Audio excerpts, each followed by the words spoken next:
Hey there, let me encourage you today straight out of God's word in the Gospel of Luke. Distraction doesn't always show up loud, right? Sometimes it creeps in subtly and through good intentions, even busy schedules, or simply a slow drift away from what matters most. One moment you're on mission, and the next, you've spent a week pouring energy into things that you know aren't aligned with your calling. So today, let's get refocused. Looking at the book of Luke, chapter 10, starting verse 41. But Martha was distracted by all the preparations that had to be made.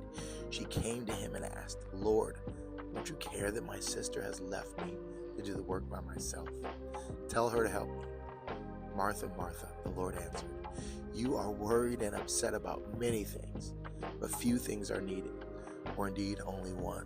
Mary has chosen what is better, and it will not be taken away from her. The word of the day is focus. Now, it's true. We live in a world full of noise, full of distractions, notifications, opportunities, responsibilities even.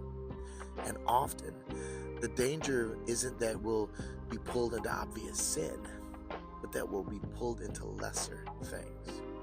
In Luke 10, Martha wasn't doing anything evil, right? She was actually serving Jesus. But in all her busyness for him, she missed being with him. Mary, on the other hand, had chosen the one thing that mattered most: closeness, connection with Christ. You might know your mission, right? You might feel crystal clear about your calling. But the real battle is in the daily decisions. Distraction doesn't always come screaming. Sometimes it whispers through an extra project, a good idea, or even a crisis. Over time, it rearranges your priorities and diverts your path. So here's your weekend challenge. Come back to the feet of Jesus. Before you grind, rest in him. Before you hustle, listen. Before you try to make an impact, be still and remember who sent you and why. When you focus on Jesus, you stay aligned with his mission, and everything else finds its rightful place.